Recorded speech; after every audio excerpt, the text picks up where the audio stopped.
Digital গুৱাহাটীত উচ্ছেদক লৈ মুখ্যমন্ত্ৰী হিমন্ত বিশ্ব শৰ্মাই এটা ডাঙৰ ঘোষণা কৰিছে। গুৱাহাটীৰ পাহাৰত থকা মিয়াখে দিয়া হ'ব উচ্ছেদৰ জাননী। এই কথা ক'লে মুখ্যমন্ত্ৰীগৰাকী। উচ্ছেদৰ জাননী নাযায় গুৱাহাটীৰ পাহাৰত থকা অসমীয়ালৈ। অসমত কেৱল মিয়াখে কৰা হয় উচ্ছেদ। মুখ্যমন্ত্ৰী হিমন্ত বিশ্ব শৰ্মাৰ স্পষ্ট মন্তব্য আমি শুনিবলৈ পাইছোঁ। এই মুহূৰ্তত আমি সবিশেষ জনাবলৈ চেষ্টা কৰিম।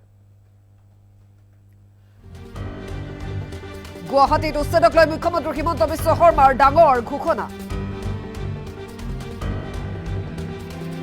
আৰু গুৱাহাটীৰ পাহাৰত থকা মিয়াখে দিয়া হ'ব উচ্ছেদৰ জাননী। এই কথা ক'লে অসমৰ মুখ্যমন্ত্ৰী হিমন্ত বিশ্ব শৰ্মাই। উচ্ছেদৰ জাননী নাযায় গুৱাহাটীৰ পাহাৰত থকা অসমীয়া। আৰু অসমত কেৱল মিয়াখে কৰা হয় উচ্ছেদ।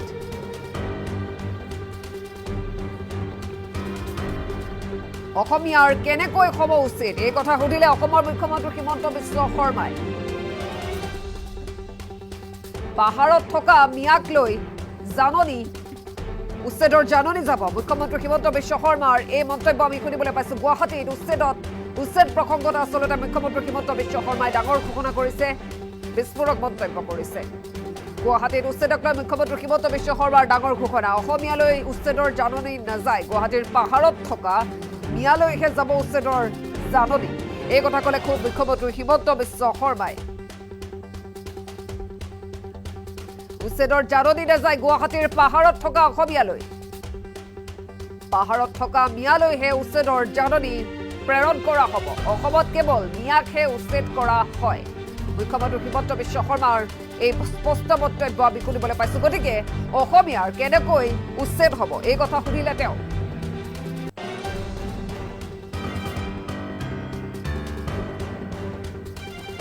এই মুহূৰ্তত আমাৰ ওচৰতে বিশেষ ঘোষণা বা মন্তব্য আছে, যি কথা মুখ্যমন্ত্ৰীগৰাকীয়ে উল্লেখ কৰিছে। আমি মন্তব্য শুনাব বিচাৰিছোঁ।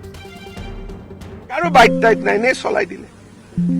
এইটো এটা বিনা প্ৰচাৰ, এইটো এটা মিছা প্ৰচাৰ এটা চবেই চলাই আছে। যেতিয়া ইলেকশ্যনৰ দিনাখনলৈ এটাও উচ্ছেদ নহব। উচ্ছেদ খালি মিয়াৰে হয় অসমত।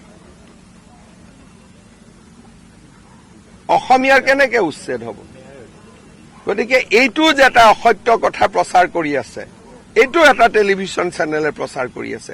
যেতিয়া ইলেকশ্যনৰ দিনাখন এটাও উচ্ছেদ নহব, পাহাৰৰ মানুহখিনিয়ে নকব জানো আমাক ইমান টেনচন, ইমান চিন্তাত অকল মিডিয়া কেইটাই পেলোৱালে বুলি? ভাবিব নাই কওকচোন? এখন নটিচ আছে নেকি? নটিচ হ'ব। গুৱাহাটীৰ পাহাৰৰ ওপৰত যদি মিয়া আছে, মিয়াৰ ওপৰত নটিচ হ'ব, কিন্তু অসমীয়াৰ ওপৰতো নটিচ নহয়। এইটো এটা অসত্য কথা প্ৰচাৰ কৰি আছে কেইদিনমানৰ পৰা। এনেকে ভোট পায় নেকি?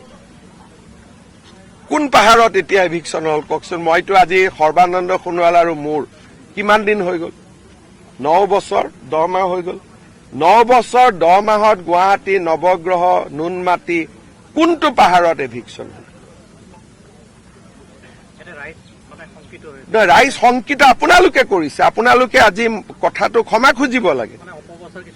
অপপ্ৰচাৰ কোনে কৰি আছে? মিডিয়াই। আপোনালোকে কৰে, আপোনালোকে প্ৰশ্ন সোধে। অপপ্ৰচাৰটো মই এটা পাৰ্টিকুলাৰ চেনেলত দেখিছো আৰু মই উত্তৰো দিয়া নাই। মই ভাবিছো নিজেইতো গম পাব ইলেকশ্যনৰ দিনাখনলৈকে যেতিয়া এভিকশ্যন নহল। এই যে এইবিলাক প্ৰচাৰ কৰাৰ কাৰণে কাৰোবাৰ হাৰ্ট এটেক হয়, কাৰোবাৰ চুগাৰ বাঢ়ে, কাৰোবাৰ ষ্ট্ৰোক হয়, এইবিলাকৰ মিডিয়াৰ ৰেছপনচিবিলিটি কি থাকিব? কিবা এটাতো দায়িত্ব থাকিব। আৰু বাৰে বাৰে আমি কৈ আছো যে গুৱাহাটীত মানুহক আমি মাটি পট্টন দি আছো, তাতে কেবিনেট ডিচিছন হৈছে প্ৰিমিয়াম নোলোৱা। আৰু কিমান হাজাৰ হাজাৰ মানুহে পাহাৰত পট্টা পাই আছে, আৰু আপোনালোকে কৈ আছে এভিকশ্যন কৰিব।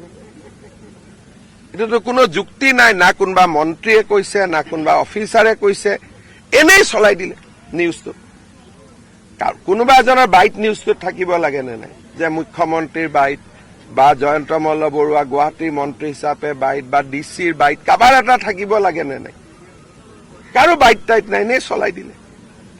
এইটো এটা বিনা প্ৰচাৰ, এইটো এটা মিছা প্ৰচাৰ এটা চবেই চলাই আছে। যেতিয়া ইলেকশ্যনৰ দিনাখনলৈ এটাও উচ্ছেদ নহব। উচ্ছেদ খালি মিয়াৰে হয় অসমত। অসমীয়াৰ কেনেকে উচ্ছেদ হব?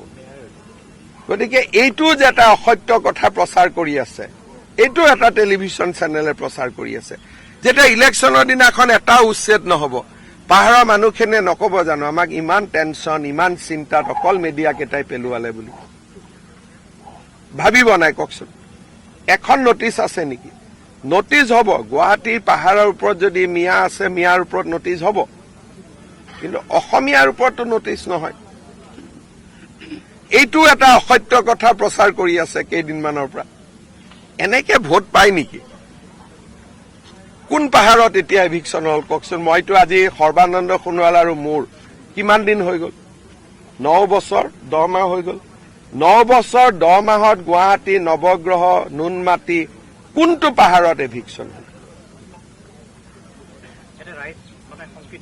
ৰাইজ শংকিত আপোনালোকে কৰিছে আপোনালোকে আজি কথাটো ক্ষমা খুজিব লাগে জানে অপপ্ৰচাৰ কোনে কৰি আছে মিডিয়াই আপোনালোকে কৰে আপোনালোকে প্ৰশ্ন সোধে অপপ্ৰচাৰটো মই এটা পাৰ্টিকুলাৰ চেনেলত দেখিছো আৰু মই উত্তৰো দিয়া নাই মই ভাবিছো নিজেইতো গম পাব ইলেকশ্যনৰ দিনাখনলৈকে যেতিয়া এভিকশ্যন নহল এই যে এইবিলাক প্ৰচাৰ কৰাৰ কাৰণে কাৰোবাৰ হাৰ্ট এটেক হয় কাৰোবাৰ চুগাৰ বাঢ়ে কাৰোবাৰ ষ্ট্ৰোক হয় এইবিলাকৰ মিডিয়াৰ ৰেছপন্সিবিলিটি কি থাকিব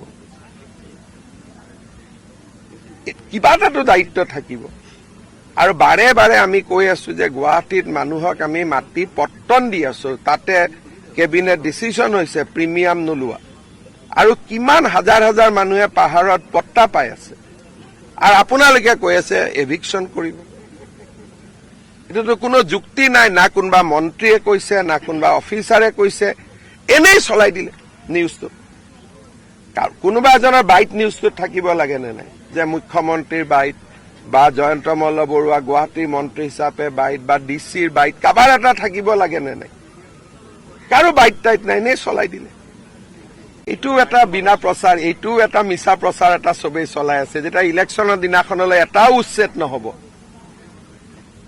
উচ্ছেদ খালি মিয়াৰে হয়